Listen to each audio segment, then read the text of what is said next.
بسم اللہ الرحمن الرحیم۔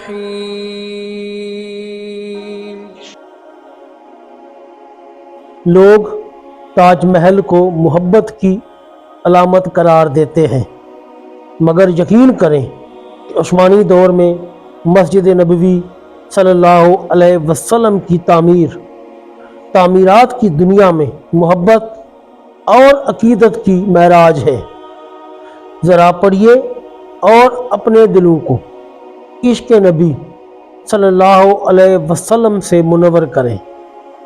ترکوں نے جب مسجد نبوی کی تعمیر کا ارادہ کیا تو انہوں نے اپنی وسیع و عریض ریاست میں اعلان کیا کہ انہیں عمارت سازی سے متعلق فنون کے ماہرین درکار ہیں۔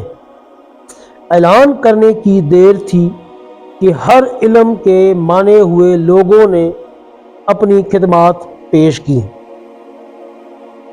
سلطان کے حکم سے استنبول کے باہر ایک شہر بسایا گیا، جس میں اطراف عالم سے آنے والے ان ماہرین کو الگ الگ محلوں میں بسایا گیا۔ اس کے بعد عقیدت اور حیرت کا ایسا باب شروع ہوا جس کی نظیر مشکل ہے۔ خلیفہ وقت جو دنیا کا سب سے بڑا فرمان روا تھا، شہر میں آیا اور ہر شعبے کے ماہر کو تاکید کی کہ اپنے ذہین ترین بچے کو اپنا فن اس طرح سکھائے کہ اسے یکتا و بے مثال کر دے۔ اس اثنا میں ترک حکومت اس بچے کو حافظ قرآن اور شہسوار بنائے گی۔ دنیا کی تاریخ کا یہ عجیب و غریب منصوبہ کئی سال جاری رہا۔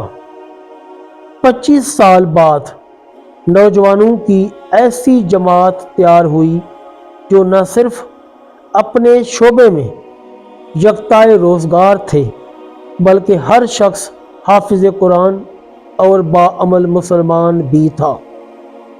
یہ لگ بھگ 500 لوگ تھے۔ اسی دوران ترکوں نے پتھروں کی نئی کانیں دریافت کی، جنگلوں سے لکڑیاں کٹوائیں، تختے حاصل کیے گئے اور شیشے کا سامان بہم پہنچایا گیا۔ یہ سارا سامان نبی کریم صلی اللہ علیہ وسلم کے شہر پہنچایا گیا تو ادب کا یہ عالم تھا کہ اسے رکھنے کے لیے مدینے سے دور ایک بستی بسائی گئی تاکہ شور سے مدینے کا ماحول خراب نہ ہو۔ نبی صلی اللہ علیہ وسلم کے ادب کی وجہ سے اگر پتھر میں ترمیم کی ضرورت پڑتی تو اسے واپس اسی بستی بھیجا جاتا۔ ماہرین کو حکم تھا کہ ہر شخص کام کے دوران باوضو رہے اور درود شریف اور تلاوت قرآن میں مشغول رہے۔ حجرہ مبارک کی جالیوں کو کپڑے سے لپیٹ دیا گیا کہ گرد و غبار اندر روضہ پاک میں نہ جائے۔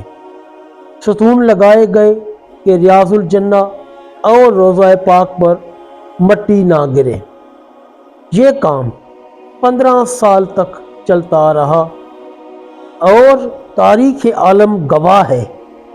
ایسی محبت، ایسی عقیدت سے کوئی تعمیر نہ کبھی پہلے ہوئی اور نہ کبھی بعد میں ہوگی۔ سبحان اللہ، ماشاء اللہ۔ دوستو، اگر آپ کو ہماری یہ ویڈیو پسند آئی ہو تو چینل کو لائک اور سبسکرائب کر دیں اور بیل آئیکن کو بھی پریس کر دیں تاکہ ہر نئی آنے والی ویڈیو کا نوٹیفیکیشن آپ تک پہنچتا رہے۔ جزاک اللہ خیر۔